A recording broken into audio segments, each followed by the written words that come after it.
cours après ton bien, être comme un homme qui chercherait l'eau en pleine mer. Plus tu bois, plus tu as soif.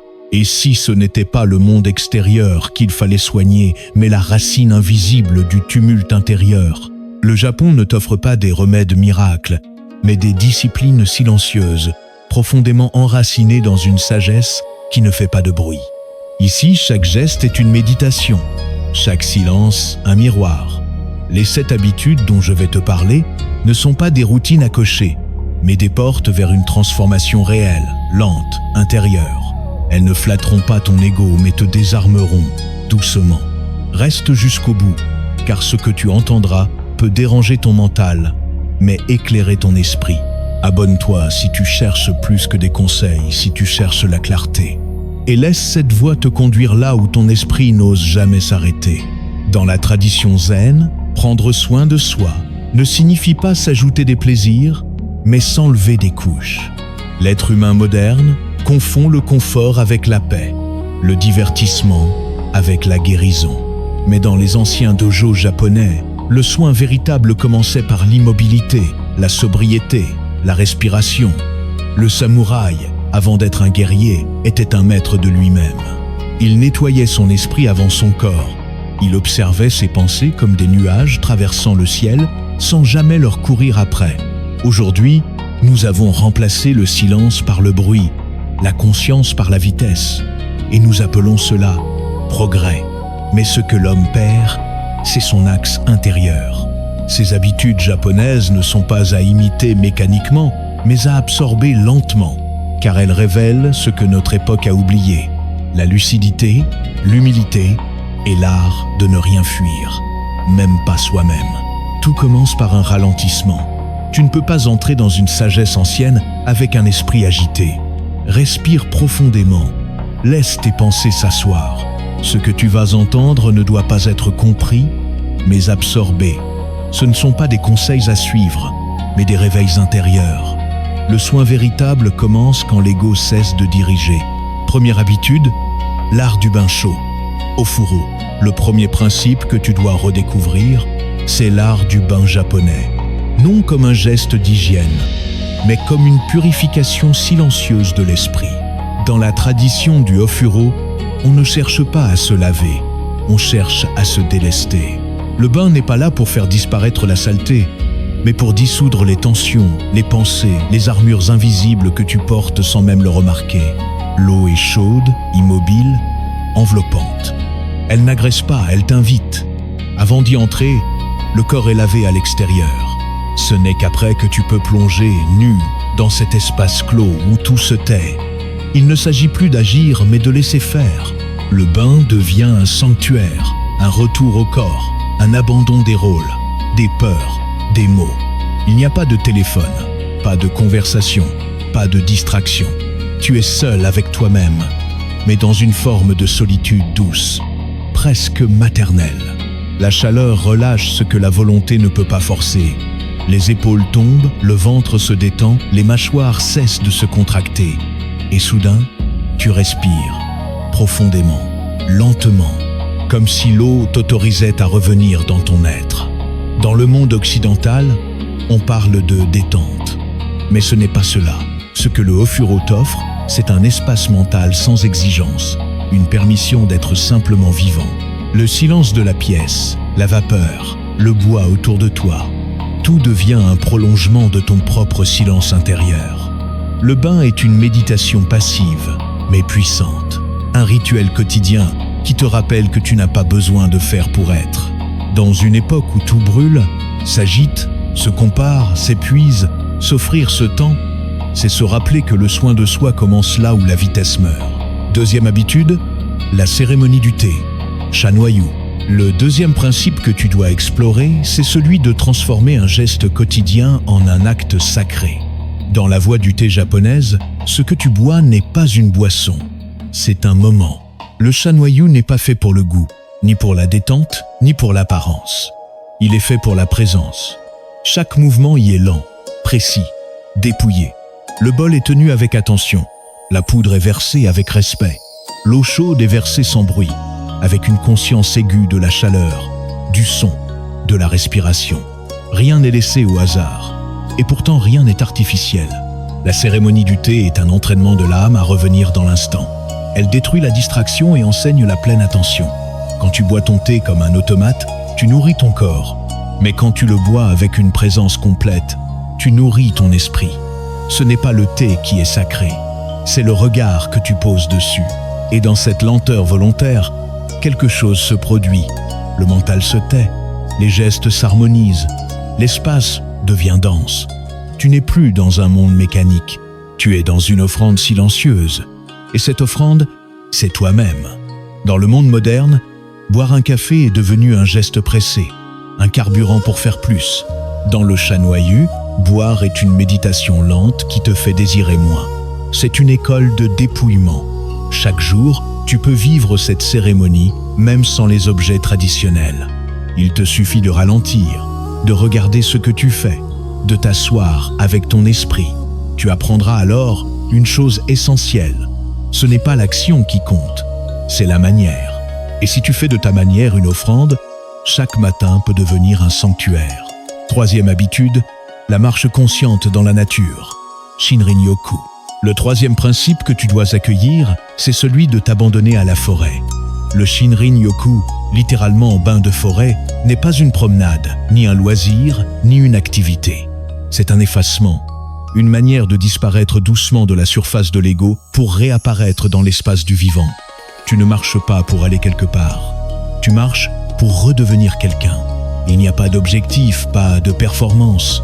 Juste le froissement des feuilles, le parfum humide de la terre, le souffle du vent qui traverse ton visage comme une caresse oubliée. La forêt n'a pas besoin que tu sois quelqu'un de spécial.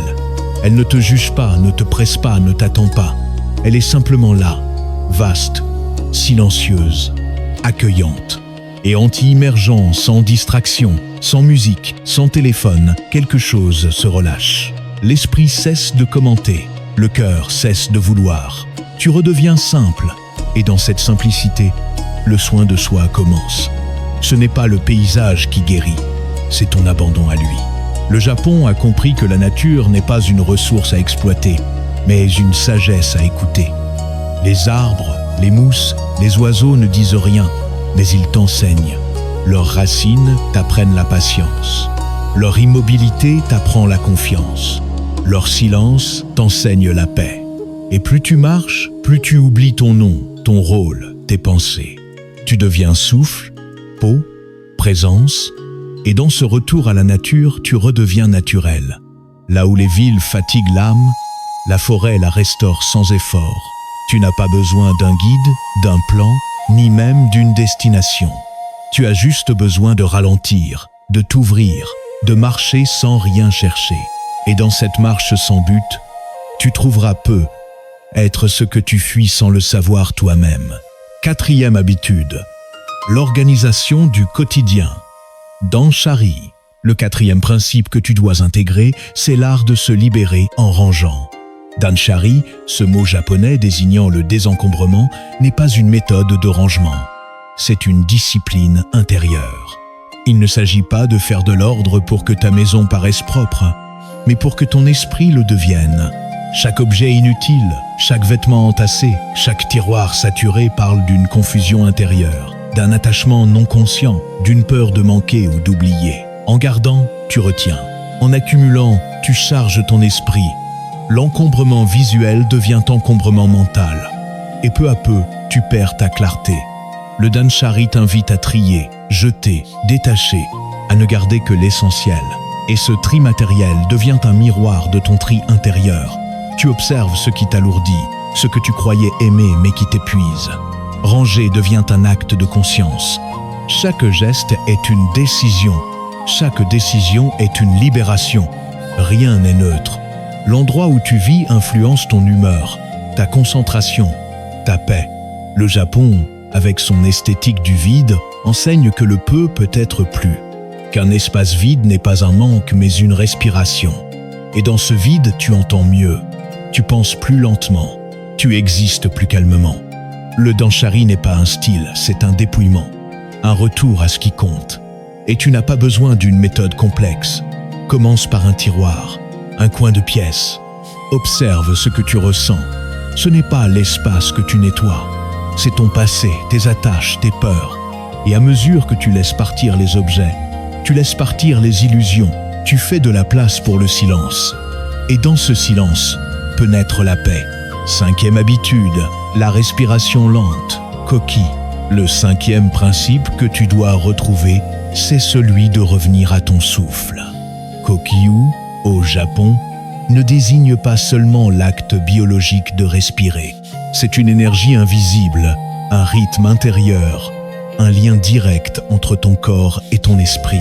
Dans les arts martiaux, dans la méditation zen, dans la calligraphie même, tout commence par la respiration, car le souffle est la racine du calme. Quand tu respires vite, ton esprit s'emballe. Quand tu respires lentement, ton esprit s'ouvre.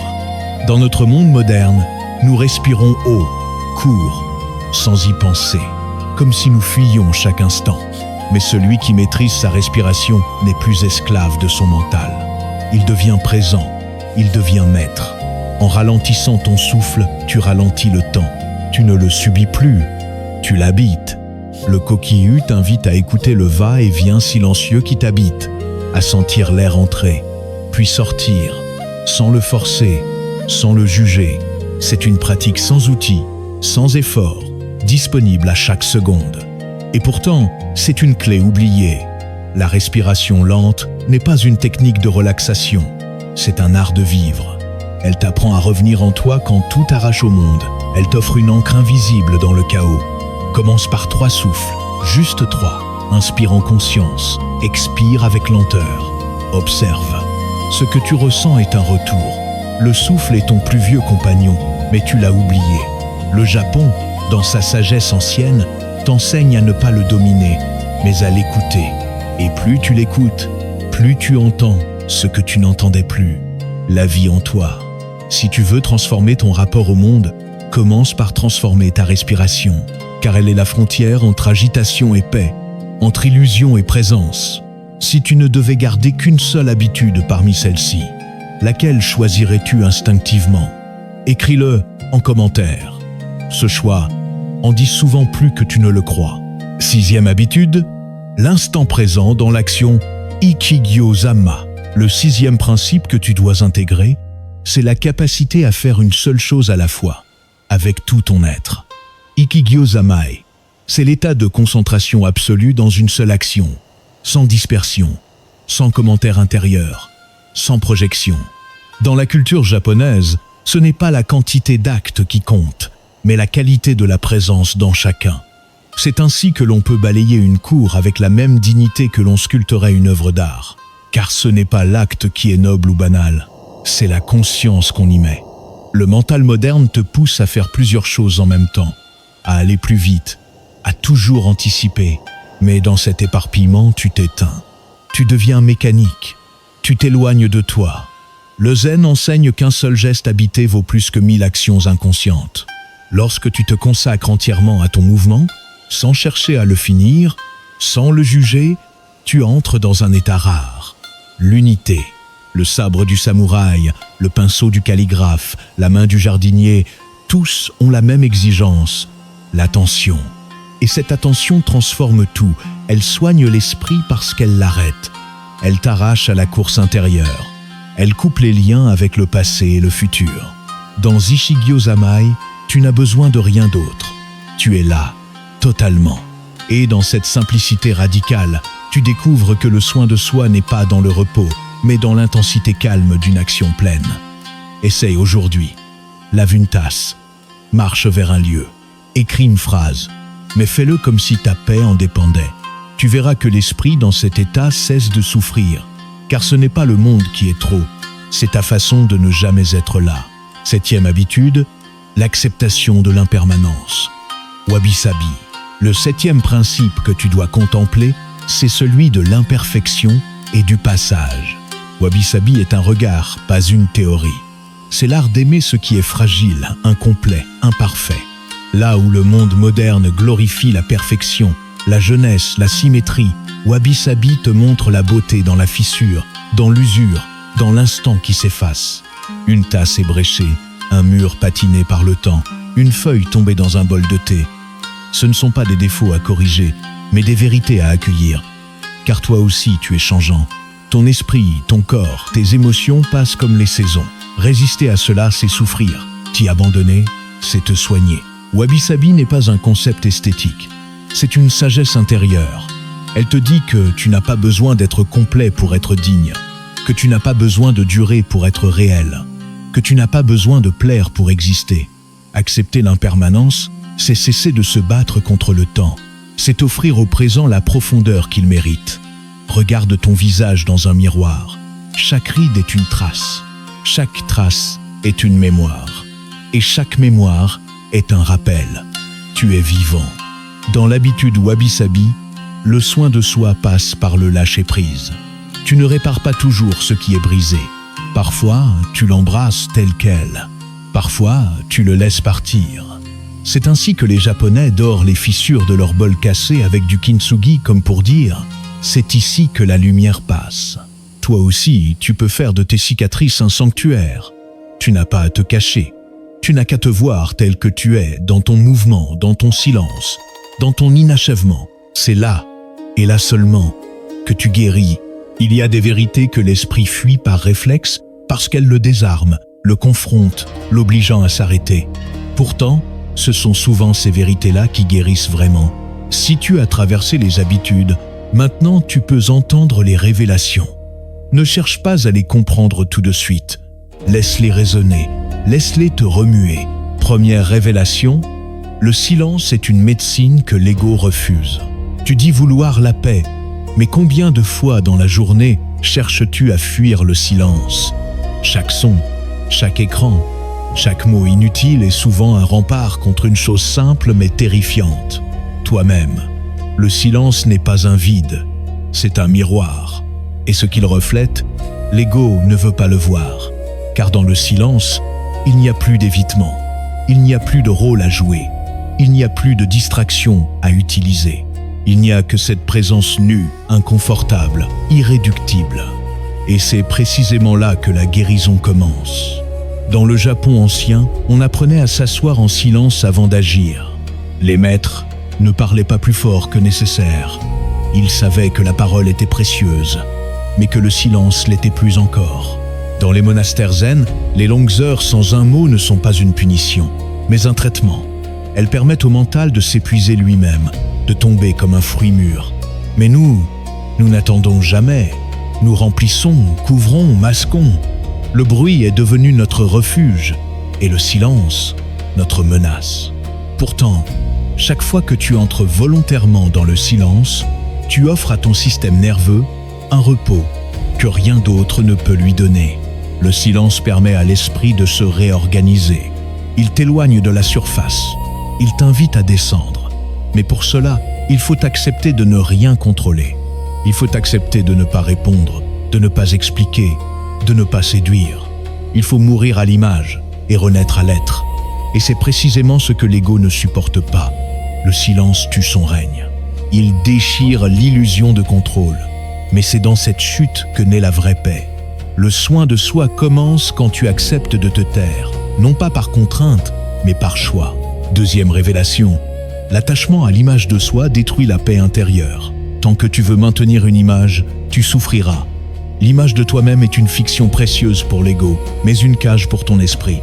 Tu veux paraître calme, fort, sage, intéressant. Mais à l'intérieur, tu trembles, tu doutes, tu vacilles. Le Japon ancien enseignait par le geste et non par l'apparence. Le samouraï ne criait jamais sa force. Il l'incarnait dans le silence. Aujourd'hui, tu es poussé à montrer, à prouver, à raconter qui tu es. Mais plus tu construis cette façade, plus tu t'éloignes de toi. Tu soignes ton apparence, mais ton intérieur se vide. Tu cherches à plaire, mais tu perds ta clarté. L'attachement à l'image de soi crée une tension permanente. Tu dois être cohérent avec ce que tu montres, même si tu ne l'es pas. Tu joues un rôle même dans l'intimité. Tu ne peux plus respirer librement. Or, le soin intérieur commence par la permission de ne pas impressionner. Dans les temples japonais, on t'apprend à devenir transparent, non pas invisible, mais libéré de l'obsession d'être quelqu'un. Ce que tu es ne se prouve pas. Il se vit. Et dans cette simplicité, tu retrouves l'espace. L'espace d'être fragile, changeant, silencieux. L'espace de ne pas savoir. Tu peux alors respirer sans performance. Tu peux parler sans chercher les faits. Tu peux exister sans devoir convaincre. C'est là que la paix arrive. Quand tu ne défends plus l'image. Quand tu n'as plus peur de t'effondrer. Parce que tu as déjà laissé tomber le masque. Et dans cette chute, tu ne perds rien. Tu retrouves seulement ce que tu étais avant de vouloir paraître. Et ce que tu retrouves, c'est la vie nue, la présence sans forme, la vérité sans déguisement. C'est cela, le vrai soin, l'abandon de l'image, pour revenir à l'être. Troisième révélation, la lenteur révèle ce que la vitesse cache. Plus tu vas vite, moins tu vois. Moins tu vois, plus tu répètes. Et plus tu répètes, plus tu t'éloignes de toi. Le monde moderne célèbre la vitesse comme une vertu. Mais dans la voie japonaise, la lenteur est un acte de lucidité. Elle est l'inverse de la fuite. Elle te force à sentir ce que tu voulais éviter. Chaque geste ralenti devient une rencontre. Chaque respiration posée devient une vérité. Dans l'art du sabre, on dit que celui qui bouge trop vite agit depuis la peur. Celui qui attend agit depuis la clarté. Et cela ne concerne pas que les combats. Cela concerne ta vie. Tu manges trop vite. Tu réponds trop vite. Tu penses trop vite. Et dans cette précipitation, tu passes à côté. Tu crois vivre, mais tu consumes. Tu crois avancer, mais tu fuis. La lenteur n'est pas paresse. Elle est profondeur. Elle te remet en contact avec le poids de chaque chose. Elle donne du relief à tes gestes, du silence à tes mots, de l'âme à ta présence. Mais pour l'ego, la lenteur est insupportable. Elle empêche de briller, elle oblige à ressentir. Elle casse le rythme du contrôle. Pourtant, c'est là que la guérison commence. Quand tu acceptes d'aller moins vite que tes peurs, quand tu renonces à tout faire, tout de suite, c'est dans l'intervalle que les choses importantes apparaissent. Une tension dans ton corps, un mot que tu retiens, une émotion qui monte. La lenteur met en lumière ce que la vitesse cache. Et ce que tu vois, tu peux enfin le transformer. Soigne ton esprit en ralentissant tes gestes, tes choix, tes réponses. Tu verras que derrière l'agitation se cache une forme de tristesse. Et derrière cette tristesse, une vérité nue. Tu ne peux pas te trouver si tu continues à courir. Quatrième révélation, le vide conscient est plus nourrissant que le trop-plein. Tu crois que pour te sentir mieux, tu dois remplir ton emploi du temps, ton estomac, ta maison, ta tête. Tu empiles des activités, des possessions, des pensées comme si le vide était une menace. Mais le zen enseigne l'inverse. C'est dans le vide que l'esprit respire. Le trop-plein crée la suffocation mentale. Le vide, lui, ouvre des espaces. Dans l'esthétique japonaise, une pièce n'est jamais pleine. Chaque objet existe parce qu'il est entouré d'espace.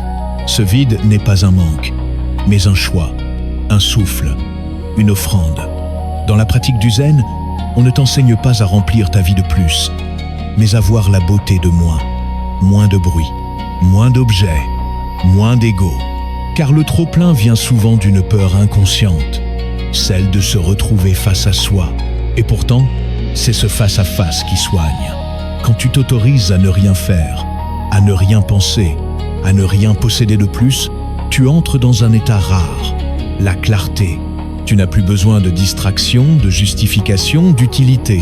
Tu es là, pleinement. Et ce vide, loin d'être un trou, devient une matrice, une source, une plénitude paisible. Le Japon ancien a compris que le vide conscient est un remède. Il ne te donne rien à consommer, mais il t'offre quelque chose de plus profond. Un espace où tu peux entendre ce que ton cœur n'a pas encore osé dire. Le trop-plein est une anesthésie. Le vide est une écoute. Ose t'alléger, ose ne rien combler. C'est peu être là, dans ce silence dégagé de tout, que tu commenceras à te sentir vraiment nourri. Cinquième révélation, tu ne peux pas te guérir avec ce qui t'a brisé. Tu cherches la guérison, mais tu la cherches souvent dans les mêmes lieux qui t'ont blessé, les mêmes habitudes, les mêmes rythmes, les mêmes regards. Tu retournes vers ce qui t'a épuisé, en espérant que cette fois, cela te remplira. Mais le zen, lui, est radical. Il ne te dit pas de réorganiser ton mal. Être, il te dit d'en sortir. Ce n'est pas en modifiant légèrement ta cage que tu deviendras libre. Ce n'est pas en te débattant dans le bruit que tu trouveras le calme. Tant que tu restes attaché à ce qui t'a construit dans la douleur, cette exigence de performance, cette quête d'approbation, ce besoin d'être utile, tu t'empêches de guérir. Le Japon ancien enseigne la rupture silencieuse. Pas la fuite, pas la violence, mais le renoncement lucide. Tu poses ce qui t'a brisé. Tu ne négocies plus avec l'ancien. Tu cesses de chercher à réparer ce qui, en vérité, ne t'a jamais porté. Ce détachement-là fait peur à l'ego, car il veut trouver ses solutions dans le connu. Il veut rester dans son cercle de contrôle. Mais c'est ce cercle lui-même qui t'épuise. La vraie guérison, c'est un saut, un abandon de ce qui te rassure, mais t'écrase. Tu n'as pas besoin d'améliorer ce qui t'a abîmé. Tu dois le quitter. Et cela commence par un regard honnête. Qu'est-ce que tu continues de faire, de penser, de croire? Qui appartient à ton ancienne douleur? Qu'est-ce que tu ne veux pas lâcher alors que cela te consume? Soigne-toi par le renoncement, non par l'ajustement. C'est là que le Satori commence. Et si tu lis encore, alors écris en commentaire « Je lâche ce qui me brise », même si je ne sais pas encore qui je serais sans ça. Comprendre, ce n'est pas incarner. Savoir ne suffit pas à guérir. Ce n'est que dans la pratique, lente, consciente, répétée, que les révélations deviennent réalité.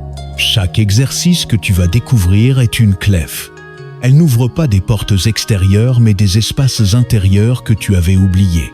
Commence par un seul, mais fais-le pleinement. Première pratique, s'asseoir en silence chaque matin, pendant 10 minutes. La première pratique que tu dois instaurer est aussi simple qu'exigeante. T'asseoir en silence, sans but, sans distraction, chaque matin, pendant 10 minutes. Pas pour méditer de manière performante, pas pour réussir ton rituel, juste pour être. Dans la tradition zen, ce moment s'appelle zazen. Il ne s'agit pas de ne plus penser, ni de forcer la paix, mais d'observer, d'être là, d'habiter ton corps, ton souffle, ton instant. 10 minutes de silence le matin ne changent pas seulement le début de ta journée. Elle change ta posture intérieure, car elle t'arrache à l'automatisme. Elle t'oblige à ralentir avant que le monde ne t'avale. En t'asseyant ainsi, tu apprends à ne plus courir dès le réveil. Tu résistes à l'obsession du faire. Tu honores le fait d'être en vie, même sans accomplir. Et tu laisses ton esprit atterrir. Tu verras que ces 10 minutes ne seront jamais faciles. Ton mental voudra fuir. Il proposera 1000 choses urgentes.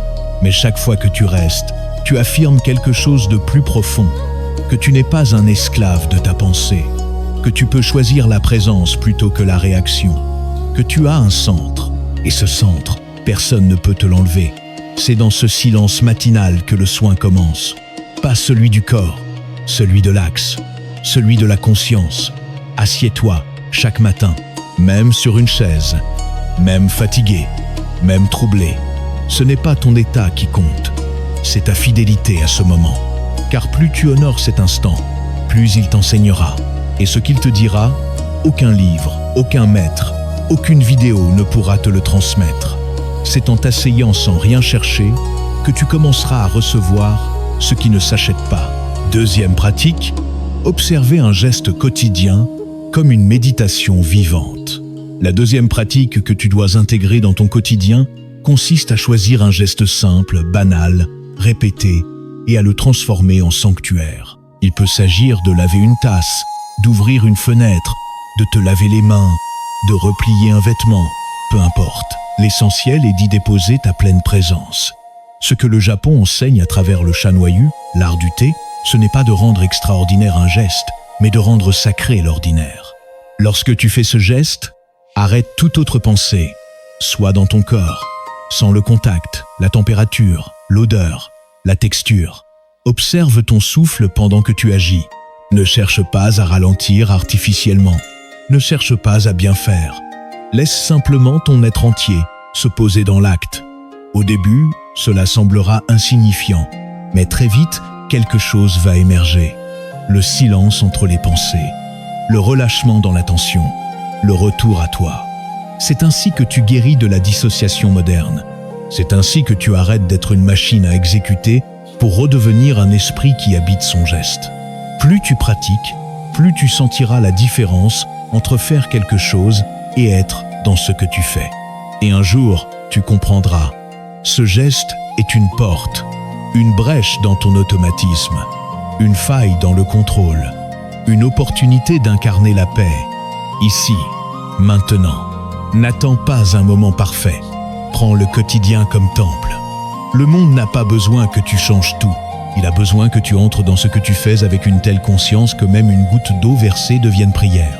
Troisième pratique, établir un rituel de nettoyage intérieur et extérieur.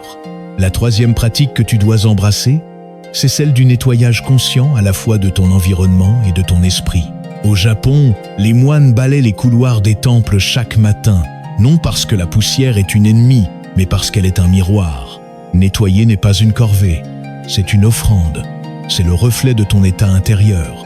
Lorsque tu ranges une pièce, que tu l'aères, que tu en retires le superflu, tu envoies un message à ton propre esprit. Je suis prêt à faire de la place. Le désordre extérieur nourrit le chaos mental, tout comme le dépouillement libère la clarté. Mais cette pratique va plus loin. Pendant que tu nettoies, observe tes pensées. Laisse remonter ce qui encombre ton cœur. N'interviens pas. Regarde. Nettoie dehors, mais écoute dedans. Peut être une colère non digérée, une fatigue ancienne, une pensée qui tourne en boucle. Ce moment devient un double rituel. Les mains agissent, l'âme s'ouvre, et tu peux aller encore plus loin. Une fois ton espace nettoyé, assieds-toi, prends 3 grandes respirations et écris chaque jour une chose dont tu veux te délester. Une peur, une croyance, un ressentiment. Puis déchire la feuille, jette-la. Ce geste symbolique n'a rien de naïf. Il agit, il marque ton inconscient. Il te montre que tu es capable de laisser partir ce qui ne te sert plus. Le Japon ne sépare pas le matériel du spirituel. Tout est lié. Un sol propre, une parole claire, un esprit allégé. C'est ainsi que le soin de soi devient un art de vivre. 4e pratique, ralentir volontairement un moment de la journée. La 4e pratique que tu dois introduire, c'est celle de ralentir volontairement, consciemment, un moment précis de ta journée. Pas tout le temps, pas pour toujours. Juste un instant choisi, une action que tu ralentis sans raison apparente, comme un acte de résistance douce à la tyrannie du rythme moderne. Cela peut être boire un verre d'eau, te lever d'une chaise, fermer une porte, écrire une phrase. Laisse ton geste s'étirer, laisse le souffle s'allonger, laisse ton regard s'attarder. Ce ralentissement volontaire crée une rupture dans la cadence de l'ego. Il introduit un espace, un vide, un battement silencieux entre 2 pensées. Et dans cet intervalle, quelque chose se passe. Tu redeviens présent. Tu n'agis plus par réflexe. Tu existes. Le Japon t'enseigne que la lenteur n'est pas une faiblesse, mais une sagesse. Dans la calligraphie zen, chaque trait est fait dans un souffle unique. Trop rapide, il perd sa vie. Trop hésitant, il perd sa forme. Juste assez lent, il devient vivant. Ta vie aussi fonctionne ainsi. Si tu vas toujours trop vite, tu perds l'essence. Tu vis à côté. Ralentir, c'est te réconcilier avec le rythme naturel de ton corps, de ton cœur, de ta pensée. C'est refuser la pression de l'efficacité pour honorer la qualité de la présence. Choisis donc un moment aujourd'hui et ralentis-le. Tu verras que même un geste simple, ralenti, peut t'émouvoir, t'apaiser, te ramener à l'essentiel. C'est dans ces brèches que naît la paix intérieure. Et cette paix, personne ne te la donnera si tu ne la choisis pas. 5e pratique.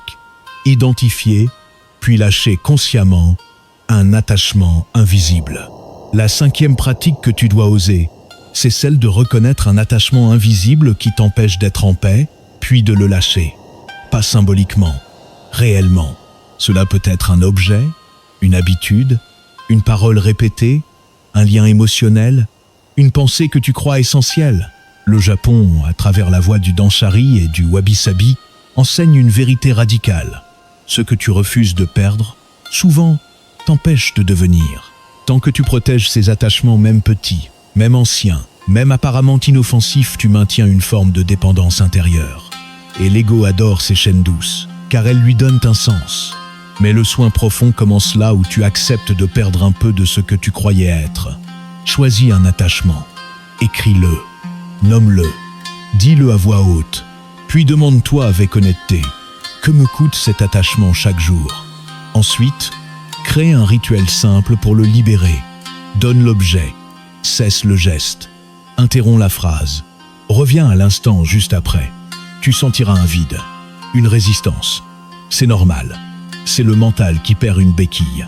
Mais si tu restes dans ce vide, une lumière naîtra.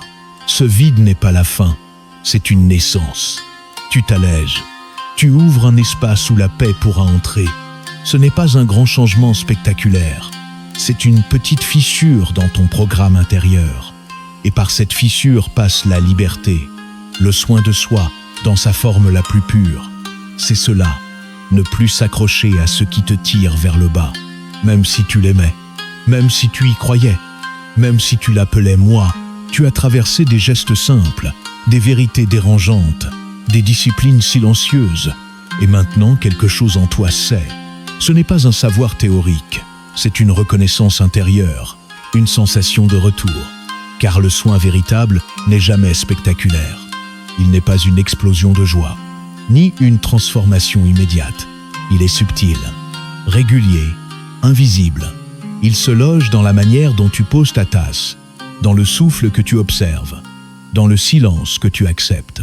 Le Japon, à travers sa sagesse ancienne, ne te propose pas une solution rapide. Il te propose une autre manière d'habiter ton existence. Et si tu écoutes bien, ce que ces habitudes japonaises t'enseignent, ce n'est pas seulement de ralentir ou de respirer, c'est de redevenir pleinement vivant, car le monde t'a appris à fonctionner, pas à exister. Il t'a appris à performer, pas à ressentir. Il t'a enseigné la comparaison, l'attente, la vitesse, la saturation, mais jamais la simplicité, jamais le silence, jamais l'imperfection acceptée. Et c'est là que le Satori commence, non dans l'éveil soudain, mais dans l'invisible discipline, celle que tu répètes sans témoin, sans récompense, sans bruit. Tu peux très bien ignorer tout cela, reprendre ta journée, continuer comme avant. Rien ne t'y oblige. Mais si quelque chose en toi a vibré même faiblement, alors ne l'éteins pas. Prends une seule de ces pratiques, intègre-la doucement, laisse-la faire son travail et regarde ce qu'elle change. Non autour de toi, mais en toi. Tu découvriras que la paix n'est pas au bout d'un chemin. Elle est dans le pas que tu fais maintenant, en conscience. Et rappelle-toi ceci, tu n'as pas besoin d'en faire plus pour être digne. Tu n'as pas besoin d'être parfait pour être en paix. Tu n'as pas besoin de réponse immédiate pour avancer. Tu as juste besoin de t'ancrer, de revenir, encore et encore, avec douceur, avec rigueur, avec présence. Alors, si ce chemin intérieur te parle, abonne-toi, pas pour accumuler du contenu, mais pour continuer à te délester, pour apprendre à voir autrement. Et si cette vidéo a touché quelque chose en toi, partage-la, car peut être qu'un autre, quelque part, a besoin d'un rappel silencieux. La sagesse est déjà là. Elle attend que tu t'arrêtes. Avant de partir, laisse cette question s'imprimer dans ton esprit, comme une trace à méditer. Et si ton vrai soin, c'était d'arrêter de te fuir,